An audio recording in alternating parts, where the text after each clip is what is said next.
இவன் அதுல பையில போட்டு மடக்கி பஸ் டவுன் பஸ் ஏறி ஜாதகம் பாக்குறவங்கிட்ட போய் அவனுக்கு 10 ரூபாய் கொடுத்து, அவன் உலகத்தில் இல்லாத பிராடா இருக்கான், அவன் கையில ஒரு 15-20 ரூபாய் கொடுத்து போட்டு ஜாதகத்தை எடுத்து, பெரியவன் ஜாதகமா? ஆமாங்க. இவனுக்கு புதன் புத்தி வியாழம் தசையாச்சே, இவன் கொஞ்சம் சொன்னபடி கேட்க மாட்டானே. ஆமாங்க, எடுத்துக்கு தீவிரம் போட்டு கிட்டவே படுத்துறான், மோட்டார் எடுத்து விடணும்னு சொன்னா கட்டல்ல ஒரு கட்ட தட்டை போட்டு போர்வை போத்தி விட்டு போட்டு 2வது இடத்துக்கு ஓடி போயிடுறானுங்க. சொன்னபடி கேட்க மாட்டேங்கிறானுங்க. இவனுக்கு புதன் புத்தி வியாழம் தசை. அப்ப புதன்கிழமை தான் புத்தி இருக்கு, வியாழக்கிழமை அவசர கழிச்சுக்கிட்டா தெரியல புதன் புத்தி. இவன் 7ஆம் இடத்துக்குரியவன், 7ஆம் வீட்டுக்குரியவன் 3ஆம் வீட்லயும், 3ஆம் வீட்டுக்குரியவன் 6ஆம் வீட்லயும், 6ஆம் வீட்டுக்குரியவன் 9ஆம் வீட்லயும். என்னடா இவனுக்கு வீடு எப்படி வேணாலும் பூந்துக்குவானா. ராகு கேது சனி சுக்கிரன் தேசை இவர்கள்லாம் எவன் வீட்டுல வேணாலும் எவன் 2.5 வருஷத்துக்கு ஆட்சி பண்ணுவானா. இவன் வீட்டுல அவன் 2.5 வருஷத்துக்கு ஆட்சி பண்றான், அவன் வீட்டுல இவன் பூந்துக்கிறான், இவன் வீட்டுல அவன் பூந்துக்கிறான், எவன் வீட்டுல வேணாலும் அவன் எவன் வேணாலும் பூந்துக்கிறான். நம்மால் ஒரு வீடு வெள்ளி பூந்தா என்ன நடக்க? மர்டர் நடக்க. அவன்லாம் எவன் வேணாலும் எவன் வீட்டுல வந்து 2.5 வருஷத்துக்கு ஆட்சிங்கிறான், 3 வருஷத்துக்கு இவன் வீட்டுல அவன் ஆட்சிங்கிறான், அவன் வீட்டுல இவன் ஆட்சிங்கிறான். இதெல்லாம் சொல்லி முடிச்சு, எனவே கடைசியில மகனுக்கு சனிக்கிழமை நீச்சத்துல உச்சம் பெற்றிருக்குது. இன்னும் 2.5 வருஷம் 6 மாசத்துக்கு இது விலகாது. அப்புறம் சனிக்கிழமை விலகிறப்ப குறுப்பார்வையில சனி விலகிறான். குறுப்பார்வையில விலகிற சனி சும்மா விலக மாட்டேன், உனக்கு ஒரு வீட்டை கட்டி வைப்பேன், பக்கத்து பங்காளி நிலத்தை முடிச்சு வைப்பேன், ஒரு கல்யாணத்தை முடிச்சு வைப்பேன், நீ கவலைப்படாம போ, 2 வருஷம் 6 மாசம் 13 நாள் தான் போப்பான்றான். நம்ம ஜாதகத்தை எடுத்து பையில ஓட்டு பஸ்ல உட்காந்து கருத்துறான். ஆஹா, நான் 2 வருஷம் 6 மாசம் தான் பையனுக்கு சனி குறுப்பார்வையில விலகுது. அப்புறம் சனி வந்து நம்மளுக்கு குரு கட்டி வைப்பா. ஆமா, சனி போய் செங்கல் ஏற்றிட்டு வந்து உனக்கு செவரி வைப்பேன். அப்புறம் குரு வந்து கல்யாணம் மூச்சு வைப்பா. ஆமா, குரு சவாரி வண்டி கட்டிட்டு போய் பொண்ணு குட்டியாரி அவனுக்கு. குரு கல்யாணம் மூச்சு வைப்பேன், சனி ஊடு கட்டி வைப்பேன். அப்புறம் வந்து கஷ்டப்பட்டான், 2.5 வருஷம் போச்சு, சரி விலகுறான்னு பார்த்தான், பாடுபட்டான், கஷ்டப்பட்டான், விளைஞ்சது கொண்டு வித்தியா. அப்புறம் கணக்கு பார்த்தா வீட்டுல வந்து உட்காந்து, ஆத்தா கடனே கட்ட முடியலையே, சொசைட்டிக்கார ஜப்திக்கு வந்துருவோம் போல இருக்குது. கிளவி ஒரு யோசனை சொன்னா, அடே இது குலதெய்வத்து வேண்டுதலா இருக்கும்டா, அதுதான் எப்படியோ குறையாயி போச்சு, நீ பேசாம வண்டி கட்டி பொண்டு பிள்ளையெல்லாம் தூக்கி போட்டு தாய் பிள்ளையெல்லாம் கூட்டிட்டு போய் ஒரு கிடாயை வெட்டி பொங்கலை வச்சு மொட்டை அடிச்சுட்டு வந்துடுறா. அப்பா தேண்டா கடன் கட்ட முடியும்னா கிளவி. நம்ம ஆள் தூக்கி போட்டு எல்லாம் தாய் பிள்ளையெல்லாம் மாமச்செல்லாம் அழைச்சு கிடாயை வெட்டி தென்னந்தோப்பு நிறைய பூரா ஆக்கி கோயில கொண்டு போய் சவாரி வண்டி கட்டி எல்லாம் கொண்டு உள்ள மாமச்சனை எல்லாம் கூடி அழைச்சு அவனுக்கு வேட்டி துணி எல்லாம் எடுத்து கொடுத்து வேலை அடிச்சு வச்சு மணி அடிச்சு வச்சு பொட்லி போட்டு எல்லாம் காணிக்க போட்டு எல்லாம் பண்ணி கிடா வெட்டி பொங்க வச்சு மொட்டை அடிச்சு கடன் கட்டுறது கோயிலுக்கு போய் அதுக்கு ஒரு 1200 ரூபாய் கடன் ஆச்சு. இவன் சாமி கும்பிட்டு வந்துருவானா, அங்க கும்பிட்டு சாமத்துக்கு ஒரு பூசை நடக்கும். சாம பூசையில திண்ணீர் வாங்கிட்டு போய் வெள்ளாம காட்டுக்கு போட்டா தாண்டா சீக்கிரா போகும்னு அங்கேயே சாம வரைக்கும் உட்கார்ந்து கட்டு திண்ணீர் வாங்கிட்டு வந்து பூரா மிளவா காட்டை சுத்தி எங்க ஆளு கொண்டு போய் விடியால சாமி எங்க ஆட்டுல கொடுத்துருக்கிற பூட முடியலாம் விளவரா அப்பா காட்டுக்கு திண்ணீர் போட்டா. 21ஆம் நூற்றாண்டு இவ்வளவு வளர்ந்துட்டோம், இவ்வளவு விஞ்ஞானம் வந்துருச்சு. இன்னும் திண்ணீர் வாங்கிட்டு வந்து போட்டா மிளகா செடிக்கு சீட்டு விலகி போயிரும். எங்க ஆள் பூரா போட்டு மிளகா செடி அந்த வருஷம் கம்ப்ளீட்டா நாசமா போச்சு. சாம வரைக்கும் உட்கார்ந்து அந்த பூசாரி விடுறாங்களா. இன்றைக்கும் கிராம கட்டாயம் எங்காவது பூசாரி கண்டாங்கன்னா அந்த சாமி ஆட்டி கணக்கு சொல்றவங்க கண்டாங்கன்னா 10 பையனை சேர்ந்து அவங்களை புடிச்சு கட்டி வச்சிருந்தாங்க. கணக்கு சொல்லாம விடாது. நான் கேட்கறத சொல்லாம உன்னை விடமாட்டான்னு சொல்லி அன்னைக்கோ நான் சாமி ஆடுறது விட்டுல.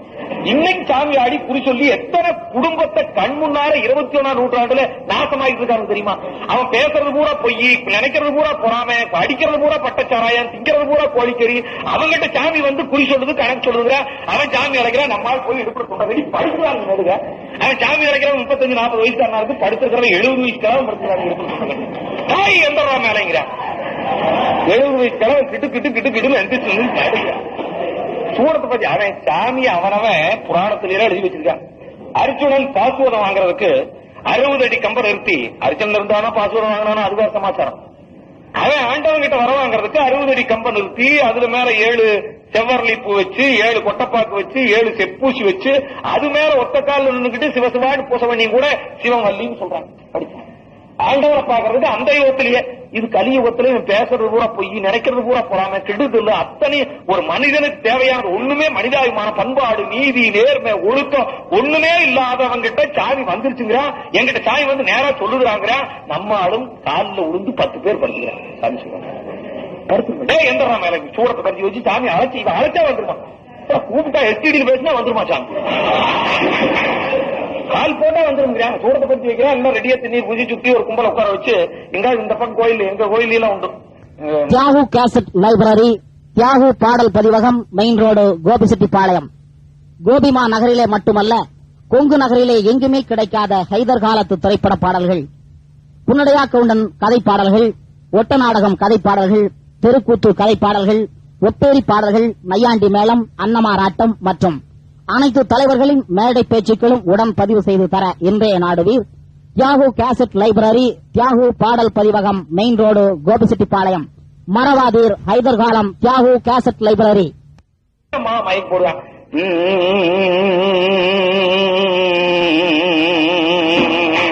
அப்படி ஒரு கம்மிங் டியூன் கொடுத்தா முதல்ல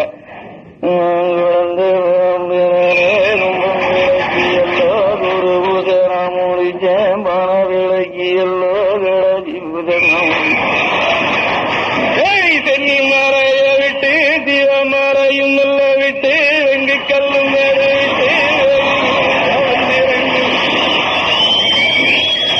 அப்படியே நம்மால் கிடுக்கிடு நடிகிட்டு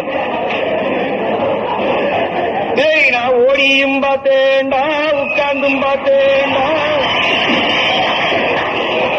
அங்க நின்னு கீட்டும் பார்த்தேன்டா. சாமி நம்ம குடும்பத்தை போய் அப்படி பார்த்து வருதான், ஓடி உட்கார்ந்து நின்னு பார்த்து வருதான். அங்க நாலு கட்டு இடுமப்பா, நடவச்ச சந்துமப்பா, கிளவேலி ரீதியப்பா, தெம்மாடு சந்துமப்பா. சாமி எப்படி பக்கத்தில் இருக்கிற டே உங்கனக்கா வந்து கால் விடுவோம் கால் விடும் சாமி அப்படின்னா. நாலு கட்டு வீடா? ஆமா சாமி. நட வச்சு கட்டிருக்கியா? ஆமா சாமி. தென்மடல் வீதியா? ஆமா சாமி. ஊருக்குள்ள 4 கட்டு வீடு கட்டினா நட வச்சு கட்டா முட்டரப்ப அழைச்சா வச்சு அதை சொன்ன உடனே நம்ம ஆமா சாமி 4 கட்டு வீடு தான், நட வச்சு சந்தேன், கிழமையில் வீதி தான், தெம்மடல் சந்தேன், என் கணக்கு தான் சாமி. அங்க 4 கால் ஜீவனப்பா, நடக்கும் போரிடும் அப்பா, பாதாள சோதி கண்ணே பார்த்துட்டு வந்து சொன்னேன். இவனுக்கு ஒன்னும் புரியாது. இவன் 4 கால் ஜீவன்பா, நடக்கும் பொருளும்பா, பாதாள சோதிம்பா, ஒன்னும் புரியாது. என்ன கணக்கு வந்ததா? சாமி ஒரு விருவம் சிக்கலீங்க. இவனுக்கு தான் இந்த 40 வருஷமா ஒரு விருவம் சிக்கலையே. ஏன் கடன் ஆச்சு, ஏன் கஷ்டப்பட்டா, ஏன் விலை இல்லை, அப்புறம் இவனுக்கு ஒரு சாமி ஒரு விருவம் சிக்கலையே. அவன் நிறைய சைக்காலஜி தெரிஞ்சவன். சரி இவன் என்னடா பண்ணா வழிக்கு வருவான்னு யோசிப்பான். சரி நீ உனக்கு ஒரு குருவும் சிக்கலையா? கப்பம் தோட்டா வெடி எடுத்து துப்பாக்கி குண்டு எடுத்து அப்படின்னா, தோட்டா வெடி துப்பாக்கி குண்டுனா மறுதியாத்து பானம்னா நம்மளுக்கே நடுக்கமா இருக்குது. அப்புறம் அவன் தான் அப்பாவி தோட்டா வெடி எடுத்து இங்க அப்ப வெள்ள குதிரை மேல ஏறி வாராண்டா அப்படின்னா, சாமி இப்ப கணக்கு வந்தாப்பு இருக்குங்க. இவன் தோட்டா வெடியில நீ மிரண்டு இப்பவே வந்தாப்பு இருக்குங்க. என்ன வந்தாப்பு இருக்குங்க? சாமி மேட்டுக்காட்டுல கிணறு வெட்டினா தண்ணி ஆகுமான்னு கேட்டேன் சாமின்னு. டக்குன்னு புசடா, நான் அப்பழைய சொன்னேன்டா, அப்பழைய சொன்னேன், நான் பாதாள ஜோதி இன்னேன் பார்த்துட்டு வந்து சொன்னேன். நீ 16 முளை வெட்டப்பா, அப்ப வந்து தண்ணி எடுத்தாரடே, என் கருமருந்த போட்டு நீ 16 முளை வெட்டுறான், அப்ப நான் மலை போல வந்து காப்பாத்திரம் போனாங்க. எங்க ஆள் பூரா கட்டு தண்ணீர் வாங்கிட்டு வந்து மேட்டுக்காட்டுல போட்டு சொசைட்டியில கடனை நிலவட வங்கியில கடனை வாங்கி பூரா கிணறு வெட்டினா கிணறு 16 முழம் போச்சு. அப்ப மலை போல வந்து அன்னைக்கே சொல்லிருக்காங்க, மலை போல வந்து காப்பாத்தாண்டா. கிணறு 16 முழம் வெட்டு மலை போல வந்து படுத்துக்கிட்டு அப்புறம் தண்ணி ஏதாவது பாறையா போச்சு. அப்புறம் அந்த கடன் தான் 13,000 வாங்குறது 37,000 ஆகி அப்புறம் தான் பச்சை துண்டு போட ஆரம்பிச்சோம்னு வைங்க. அது ஒரு கதை விளையாட்டுக்கு போறத. ஆக இப்படி அவன் கஷ்டப்பட்டு கண்ணீர் விட்டு இப்படி சாமியை நம்பி, பூரத்தை நம்பி, ஜோசியார் நம்பி, கிளிச்சோசியத்தை நம்பி இப்படி போட்டியிலே பொறாமையில் இருக்கின்ற ஒரு சமுதாயம் திருந்தி அவர்களும் பொருளாதார ரீதியாக முன்னேற்ற செய்கின்ற கடமை பொறுப்பு உங்களிடம் இருக்கிறது. அவர்களையும் மனிதர்களாக மாற்றுவதற்கு முயற்சி செய்யுங்கள். அறியாமையிலே அச்சத்தில் கிடக்கின்ற அந்த மனித புழுக்களையும் மனிதர்களாக மாற்றுவதற்கு முயற்சி செய்யுங்கள். அந்த மண்ணாங்கட்டிகளை இரும்பு குண்டாக மாற்றுகின்ற பொறுப்பை நீங்கள் சபதம் எடுத்துக் கொள்ளுங்கள். அந்த ஓலை கருவிகளை போர்வாளாக நிறுத்துகிற பொறுப்பு எங்களுக்கு உண்டு என்று இந்த கல்லூரி நாளிலே நினைவு கூர்ந்தீர்கள் என்றால் கட்டாயமாக எதிர்காலத்திலே என் நிலையிலே எப்பொறுப்பிலே நீங்கள் வாழ்ந்தாலும் இந்த மக்களையும் திருத்தி கொண்டு போக வேண்டும் என்கிற அந்த நினைப்பிலே உங்களுடைய நெஞ்சிலே இருக்கிற போட்டி, பொறாமை, அச்சம், அறியாமை எல்லாம் ஒழித்துவிட்டு ஒரு சமுதாயத்தை நிறுத்துகின்ற 100 இளைஞர்களின் பின்னாலே அப்பழுக்கத்தவர்களாக தன்னிகரத்த இளைஞர்களின் பின்னாலே வந்தால் உலகத்தையே மாற்றி காட்டு என்று சுவாமி விவேகானந்தர் சொன்னார். அதை போல இந்த உலகத்தையே மாற்றி காட்டுகின்ற தன்னிகரத்த வீர இளைஞர்களாய் நீங்கள் திகழ்ந்து இந்த கல்லூரிக்கும் இந்த சமுதாயத்திற்கும் பெருமையை தேடிக் கொடுக்க வேண்டும் என்று உங்களை பாதந்தொட்டு வேண்டி இந்த சிறப்பான ஏற்பாட்டை செய்தவர்களுக்கும் இவ்வளவு சிறப்பாக சிறப்பித்துக் கொடுத்த உங்களுக்கும் என்னுடைய வணக்கத்தை நன்றி உரித்தாக்கி விடைபெறுகின்றேன். வணக்கம்.